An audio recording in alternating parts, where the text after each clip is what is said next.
Kethral Voran had fought in 17 wars across the galaxy. He had killed enemies on burning worlds and frozen moons. He had led armies through storms of fire and fields of death. His green scales carried the scars of 100 battles, and his people called him a hero. The Valanthi Empire honored him with medals and songs. Warriors wanted to fight beside him. Young soldiers wanted to become him. In all his years of war, Kethral had never felt fear. His species did not understand that emotion the way others did. The Valanthi were born for combat. Their bodies were covered in thick scales that could stop most weapons. Their 4 arms could hold shields and swords at the same time. Their eyes could see in darkness, and their reflexes were faster than any other known species. When Valanthi went to war, they expected to win. Fear was something lesser beings felt. So when the Galactic Council called for help against the Devourer swarm, Kethral answered without hesitation. The swarm was a plague upon the stars. They came from the dark spaces between galaxies, and they consumed everything in their path. Planets, moons, space stations, nothing survived their hunger. 3 star systems had already fallen. Billions of lives had been lost. The Council said this was the greatest threat the galaxy had ever faced. Kethral believed them, but he did not fear the swarm. He simply prepared to destroy them. The Council formed an alliance of many species. Kethral was assigned to work with the humans, a young race that had only recently joined the galactic community. He knew little about them. They came from a small blue planet called Earth. They had only been traveling among the stars for 200 years. Compared to the Valanthi, who had ruled their section of space for 10,000 years, the humans were like children. Kethral expected very little from them. He boarded their ship, a vessel called the Starfall, with low expectations. The ship was smaller than Valanthi warships. Its weapons seemed adequate but not impressive. Its armor was thinner than he would have liked. But the humans had offered their forces to the Alliance, and the Council had accepted. Kethral would make do with what he was given. Captain Amy Hollister met him at the airlock. She was a small woman with short gray hair and sharp blue eyes. She wore a simple uniform with no medals or decorations. When she shook his hand, her grip was surprisingly strong. "Welcome aboard, Commander Voran," she said. "We are honored to fight beside the Valanthi." "The honor is mine," Kethral replied, though he did not truly feel honored. He felt like a master warrior forced to work with beginners. The captain introduced him to his liaison, a human soldier named Jake Vance. Jake was taller than most humans, with broad shoulders and thick arms. His skin was tan from some distant sun, and his dark hair was cut very short. Old scars marked his forearms and hands. His eyes were brown and calm, and he smiled easily when they met. "Commander Voran," Jake said, "I have heard stories about you. They say you killed a Thornax beast with your bare hands." "That story is true," Kethral said. "Then I am glad you are on our side." Kethral studied the human. Jake seemed relaxed, almost casual. There was no tension in his body, no sign of the alertness that Valanthi warriors always maintained. He looked like someone waiting for a meal, not someone preparing for a war that could end all life in the galaxy. "You do not seem concerned about the coming battle," Kethral observed. Jake shrugged.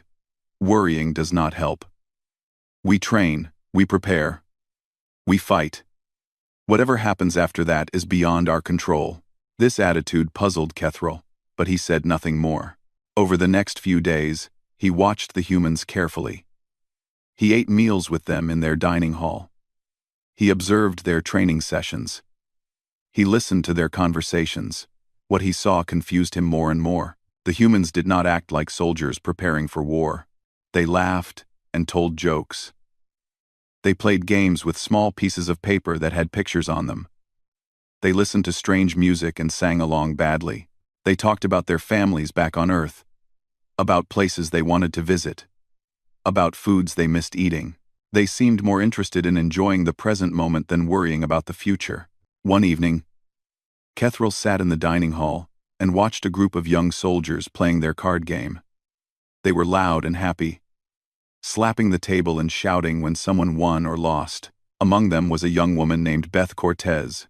She was small and thin, with dark hair pulled back from her face. She could not have been more than 20 Earth years old.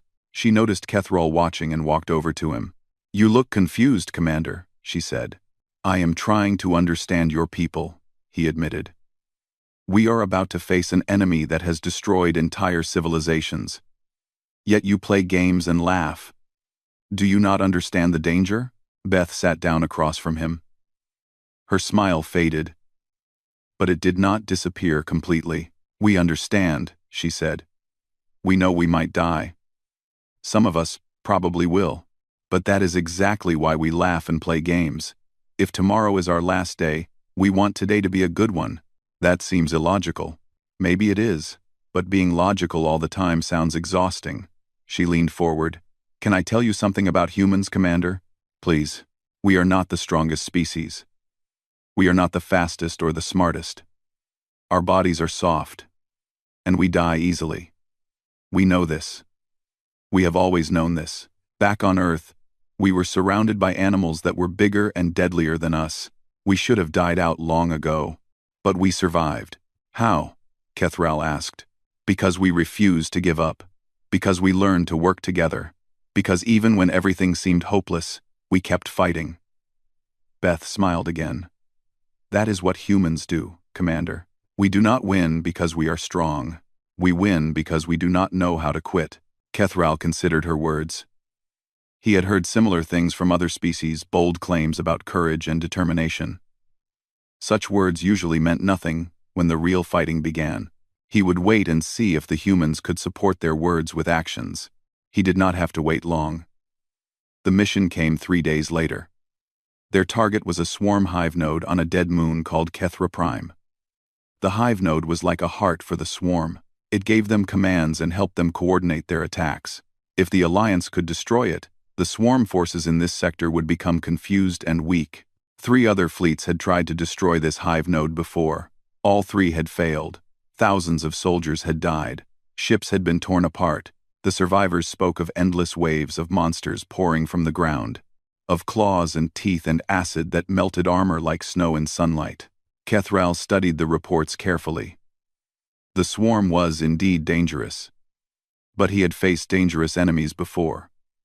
He prepared his weapons and armor with the same calm focus he always brought to battle. The humans prepared differently. On the morning of the attack, Kethral walked through the ship and watched them. They moved in pairs and small groups, checking each other's armor and weapons. They spoke quietly, gripping each other's hands and shoulders. Some of them hugged. A few had tears in their eyes, though they tried to hide them. Jake Vance found him standing near the armory. "Ready, Commander?" Jake asked. "I am always ready," Kethral replied. "But I notice your people seem emotional. Is this normal before battle?" "Yes, we say goodbye to each other, just in case. We remind each other why we fight." "And why do you fight?" Jake was quiet for a moment. Then he pointed at the soldiers around them. "For them. For my family back home. For all the people who will die if we fail." He looked at Kethral with those calm brown eyes. "What do Valanthi fight for?" "Honor. Victory. Glory for the Empire." Jake nodded slowly.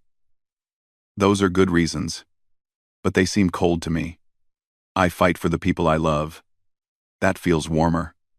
Before Kethral could respond, the alarm sounded. It was time. The dropships fell toward the moon like stones thrown at a pond.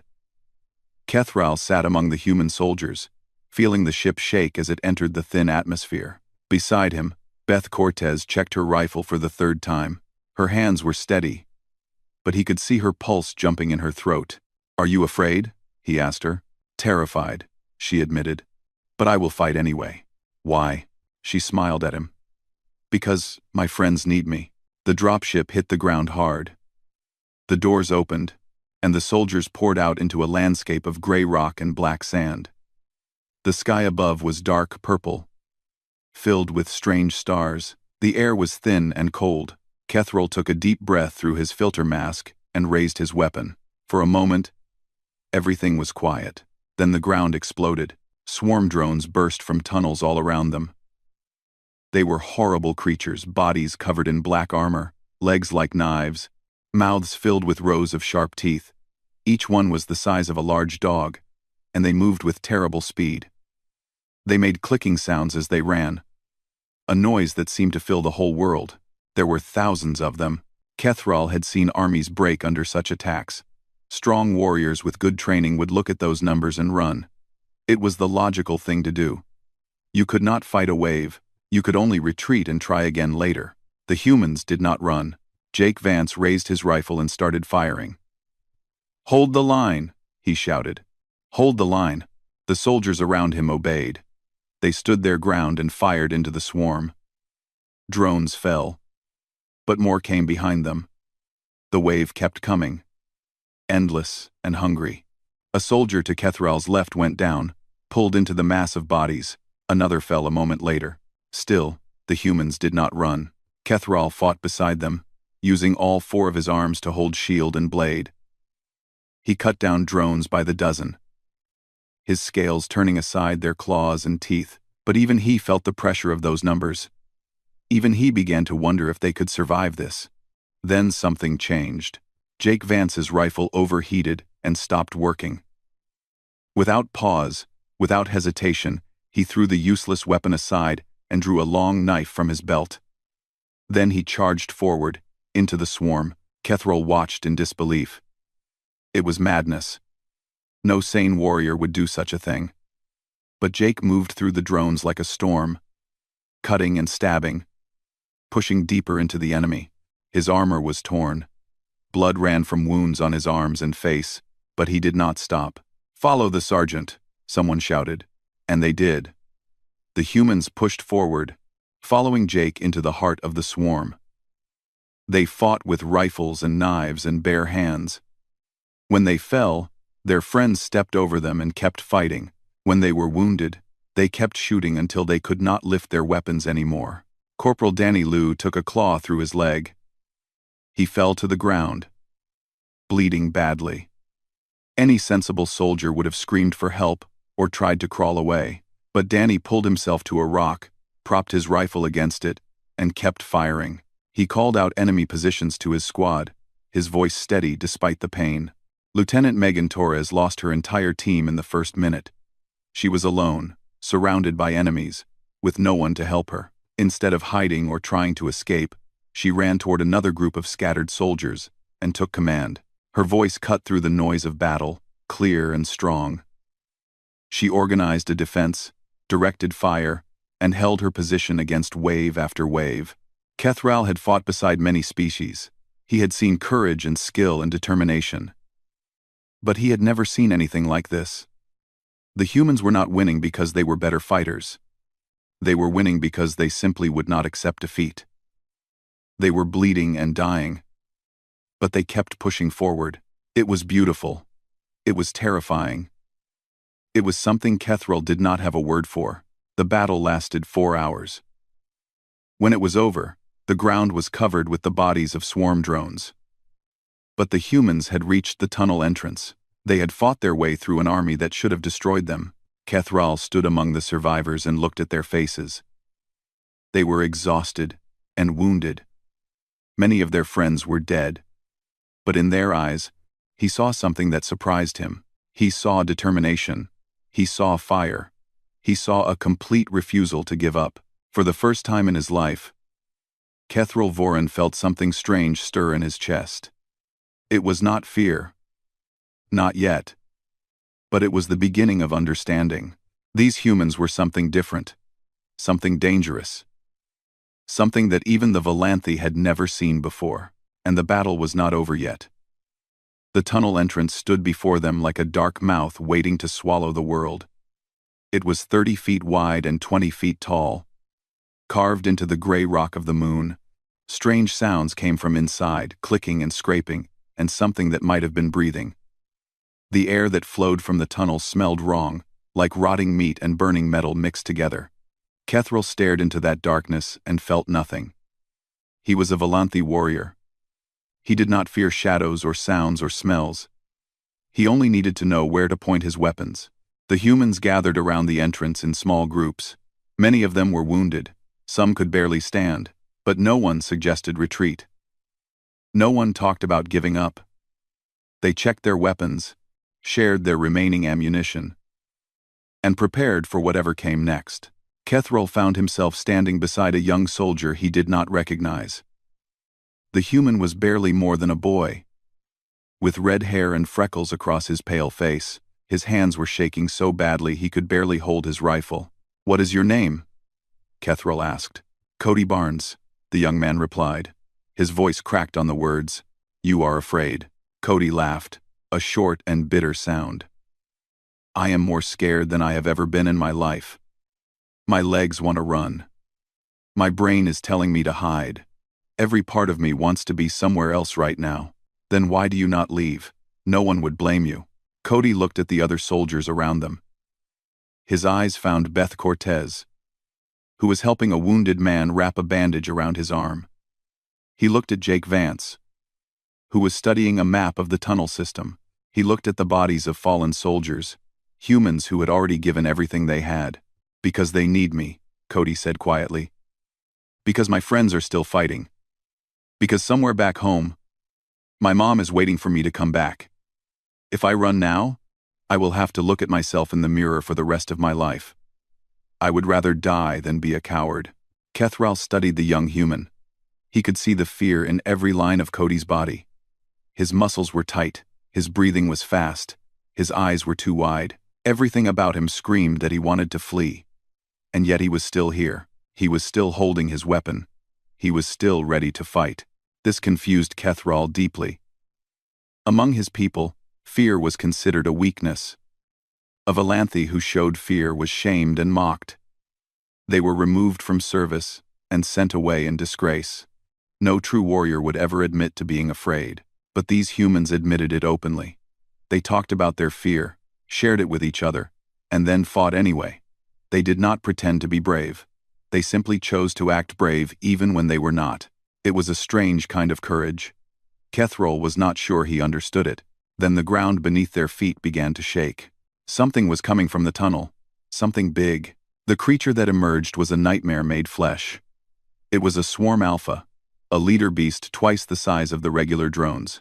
Its body was covered in thick black armor plates. Its head was all mouth, with rows of teeth that could bite through metal. 6 legs carried it forward with terrible speed, and 2 massive claws hung from its upper body, each one as long as a human was tall. It killed 3 Valanthi warriors in the first second. It simply ran through them, claws slashing, teeth tearing. They did not even have time to scream. Kethral raised his weapons and prepared to retreat. This was the correct tactical decision. You did not fight an alpha head-on. You fell back, regrouped, and attacked from a position of strength. Any sensible commander would give that order, but Jake Vance was already running forward. "Jake, no!" Kethral shouted. The human did not listen. He charged straight at the alpha, his knife in one hand, a grenade in the other. It was suicide. It was madness. It was the most foolish thing Kethral had ever seen. It was also a distraction. While Jake attacked the alpha, drawing its attention, a small team of soldiers led by a woman named Nina Park slipped around the edge of the battle. They carried explosive charges enough to collapse the tunnel and seal the hive forever. But they needed time to plant those charges. They needed someone to keep the alpha busy. Jake was giving them that time. He fought the monster with everything he had. He dodged its claws and stabbed at its joints. He threw his grenade into its mouth and rolled away from the explosion. He was bleeding from a dozen wounds. But he kept moving, kept fighting, kept the creature focused on him. Kethral wanted to help, but other drones were pouring from the tunnel. He was forced to fight them back, cutting and slashing, trying to protect the rest of the team. All around him, humans were dying, but they died fighting, taking enemies with them, buying precious seconds for their friends. Then the alpha caught Jake. One massive claw came down and pinned the human to the ground. Jake struggled, but he could not move. The creature lowered its head toward him, mouth opening wide, ready to bite him in half. Jake looked up at those teeth and smiled. "Now, Park," he shouted. The explosion was enormous. The tunnel entrance collapsed in a cascade of rock and dust. The Alpha was buried beneath tons of stone, and Jake was buried with it. Kethrall screamed in rage and grief. He did not know why. He had known Jake Vance for less than a week. But watching that brave, foolish human disappear beneath the rubble hurt in a way he did not expect. The battle ended quickly after that. Without the Alpha to lead them, the remaining drones became confused and disorganized. The human soldiers cut them down without mercy, their faces hard with anger and loss.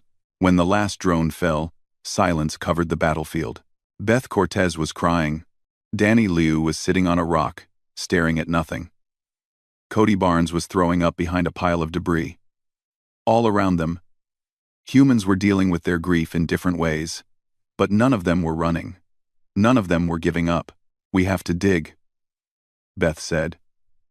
Her voice was rough with tears, but her words were clear.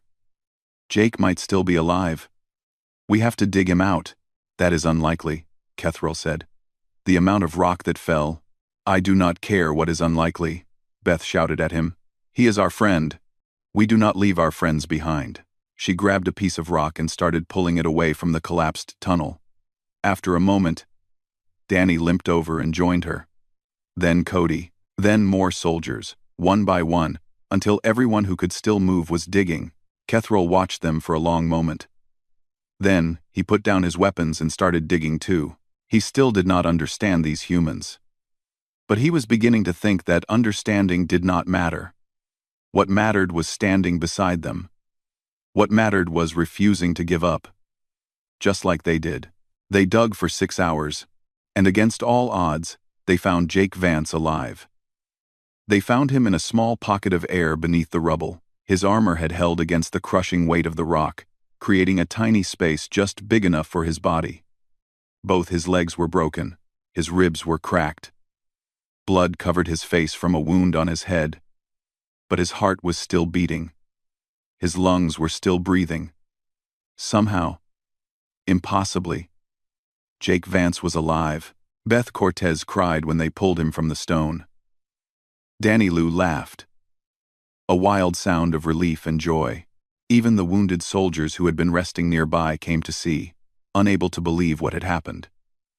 Kethrall stood among them and felt something strange in his chest, something warm and tight that he could not name. "I told you," Jake whispered as they loaded him onto a stretcher. His voice was barely a breath, but his eyes were open, and that same calm expression was on his broken face. "Told you they never fought us before." The medical team rushed him to the dropship. Captain Hollister had come down from orbit personally to oversee the rescue. She was a small woman, but when she stood on that battlefield among her wounded soldiers, she seemed as tall as any giant. Her face was hard with controlled emotion as she watched them carry Jake away. Kethrall approached her carefully. He had many questions, and he was not sure how to ask them. "Captain," he said, "may I speak with you?" Hollister looked at him. Her blue eyes were red from exhaustion, but they were still sharp. "Of course, Commander. What is on your mind?" "I do not understand what happened here today." Kethrall struggled to find the right words. Sergeant Vance's actions were tactically wrong. He should have retreated. He should have waited for support. Instead, he charged alone against an enemy he could not defeat. By any reasonable measure, he should be dead. "You are correct," Hollister said. "By reasonable measures, he should be dead." "Then why did he do it?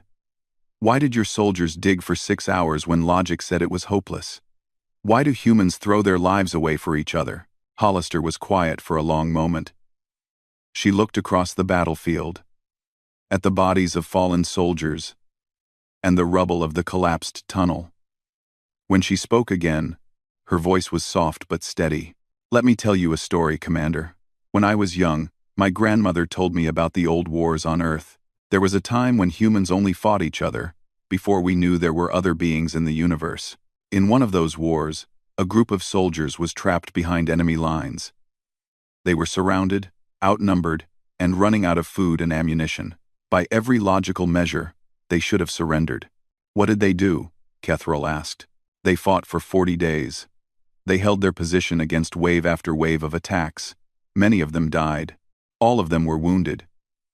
But they kept fighting until rescue arrived. When asked why they did not surrender, one of the soldiers said something I have never forgotten. What did he say? Hollister looked directly into Kethral's eyes. He said, "We did not fight because we thought we could win. We fought because the alternative was giving up, and giving up was not something we knew how to do." Kethral let those words settle into his mind. He thought about everything he had seen since boarding the Starfall, the card games and laughter, the hugs before battle, the tears and the determination and the absolute refusal to leave anyone behind. Humans fight with emotion, he said slowly. Not just logic. Yes. We fight with love. We fight with anger. We fight with hope and spite and stubbornness. Sometimes we fight simply because giving up feels worse than dying. Hollister's voice grew harder. Jake charged that alpha because his friends needed time. He knew he would probably die. He did it anyway, because their lives meant more to him than his own. That is, Kethral searched for the right word. Terrifying. Hollister nodded. Yes, it is. Later, in the medical bay of the Starfall, Kethral sat beside Jake's bed. The human was sleeping, his body wrapped in bandages and machines. The doctors said he would survive. They said he would walk again, though it would take months of healing. They said he was lucky. Kethral did not think luck had anything to do with it. Beth Cortez was there too, sitting on the other side of the bed. She had refused to leave since they brought Jake aboard. Her eyes were tired, but she watched his chest rise and fall with each breath, as if she needed to make sure he was still alive. "You care for him," Kethral observed. "He saved my life 3 times before today," Beth said. "Once on Mars, once on Station 7, and once in a bar fight that I do not want to talk about. He is more than my sergeant. He is my family." Do all humans feel this way about their comrades? The good ones do. Beth smiled a little. "We are pack animals, Commander. We evolved in groups, survived in groups, conquered our world in groups. Being alone is the worst thing that can happen to us. So we hold on to each other as tight as we can. We fight for each other. We die for each other. And you do not fear death? We fear it all the time, but we fear other things more." She reached out and touched Jake's hand gently. "We fear failing the people who depend on us. We fear being cowards. We fear living with the knowledge that we could have helped and chose not to." Kethral considered this. In his culture, death in battle was the highest honor. Valanthi warriors were taught to seek glorious endings, to die with weapons in hand and enemies at their feet. But they did not die for each other. They died for honor and glory, and the Empire. Humans died for love. It was such a small word for such an enormous concept. Love. The humans used it constantly. They loved their families, their friends, their homes, their food, their music. They scattered the word around like it cost nothing. But when Kethral watched them fight and die and dig through rubble for 6 hours to save one man, he began to understand that the word meant everything. Love was why they laughed before battle. Love was why they held hands and said goodbye. Love was why Jake Vance charged an impossible enemy without hesitation. Love was why they were terrifying. Kethral stood up from his chair. He looked down at Jake's sleeping face, then at Beth's tired eyes. "Thank you," he said, "for helping me understand." Beth nodded. "Welcome to the family, Commander." Kethral left the medical bay with new thoughts swirling in his mind. He needed to write a report to the Valanthi High Command. He needed to tell them what he had learned about these strange, soft, impossible humans. He needed to warn them. The war against the swarm lasted 8 more months after the battle on Kethra Prime. Kethral fought beside the humans through 12 more engagements, each one bloodier than the last. He watched them bleed and suffer and die. He watched them mourn their fallen with tears and songs. He watched them celebrate their victories with alcohol and terrible jokes. He watched them become his friends. It happened slowly, so slowly that Kethral did not notice at first. He started eating meals with them without being asked. He learned to play their card games. He began to understand their humor, though he still did not find most of it funny. He memorized their names and their stories, and the names of the families waiting for them back on Earth. He started caring whether they lived or died. This was dangerous. Kethral knew it was dangerous. Valanthi warriors were taught to keep distance between themselves and others. Attachment led to distraction. Distraction led to mistakes. Mistakes led to death. But the humans did not seem to understand this rule. They pulled him closer and closer, including him in their rituals and conversations, treating him like one of their own, and Kethral let them. The fourth battle was the worst. They were defending a civilian transport ship when the swarm attacked in overwhelming numbers. The humans fought with their usual ferocity, but the enemy just kept coming. One by one, good soldiers fell. Beth Cortez died saving her squad. A swarm drone had thrown a plasma grenade into their position. There was no time to run, no time to take cover. Beth saw the grenade land at her feet and made a choice in less than a second. She threw herself onto the explosive, covering it with her body. The blast killed her instantly. But her squad survived. Kethral found her body after the battle. She looked peaceful. Her eyes closed. Her face calm. She had known exactly what she was doing when she jumped on that grenade. She had known she would die. She did it anyway, because her friends needed her one last time. Something cracked inside Kethral when he saw her, something he had kept buried for 40 years of war. He fell to his knees beside her body and felt wetness on his face. He did not understand what it was at first. Then he realized he was crying. Valanthi did not cry. Their species did not produce tears. But something was leaking from his eyes anyway. Some response to an emotion he had never felt before. He stayed beside Beth's body for a long time, not moving, not speaking, just feeling the weight of her loss pressed down on his heart. Danny Liu found him there. "Commander," Danny said softly. His voice was rough with his own grief. "We need to prepare her body for transport home. She was so young," Kethral whispered. "I know." Danny knelt beside him. "But she saved 7 people today. 7 soldiers who will go home to their families because of what she did. That is how she would want to be remembered." They buried Beth's body on a green hill in Virginia, on Earth. Kethral went to the funeral. He stood among her family and friends and listened to them tell stories about her, how she loved old movies and spicy food, how she wanted to be a teacher after the war, how she adopted stray animals everywhere she went. She was 23 years old. She never got to be a teacher. She never got to grow old, or fall in love, or see her parents become grandparents. But she saved 7 lives. And those 7 people would save others. And those others would save more. Her sacrifice would echo through generations. A gift that kept giving long after she was gone. Kethral finally understood. The war ended 6 months later. The Alliance pushed the swarm back to the outer edges of the galaxy. The hive minds were destroyed, one by one, until the threat was finally contained. It was not a complete victory. The swarm would return someday. Everyone knew that, but it was enough. The galaxy could breathe again. Kethral wrote his report to the Valanthi High Command. He sat in his quarters aboard the Starfall for 3 days, struggling to find the right words. How could he explain what he had seen? How could he describe creatures who fought harder when they were afraid, who loved each other so fiercely they would die without hesitation, who found strength in their weakness and power in their softness? In the end, he wrote simply and honestly, the humans are not the strongest species in the galaxy. They are not the fastest, or the smartest, or the most advanced. Their bodies are fragile, and their lives are short.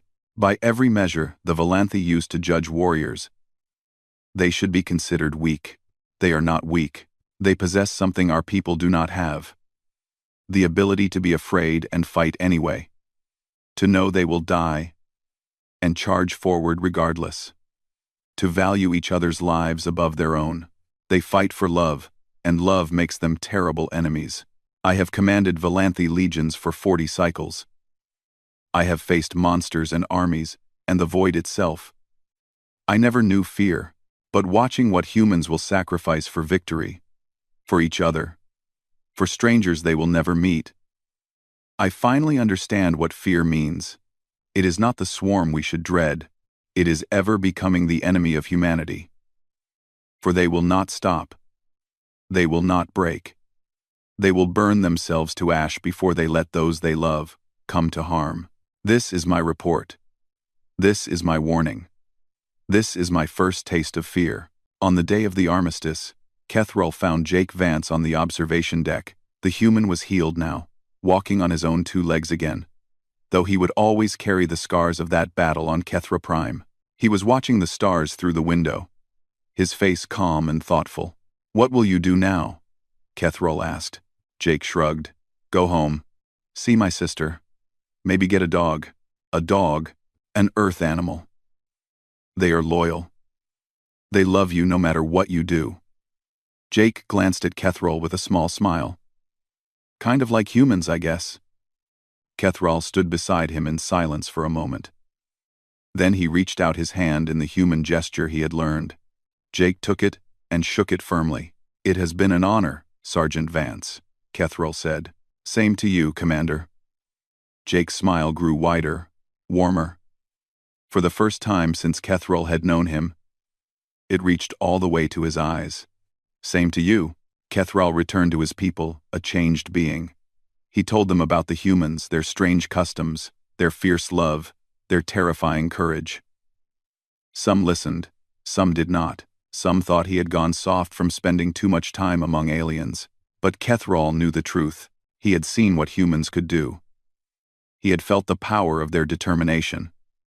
He had learned what it meant to love someone enough to die for them. And for the first time in his long life, Kethrol Voran understood fear. Not the fear of death or pain or failure. Something deeper, something more profound.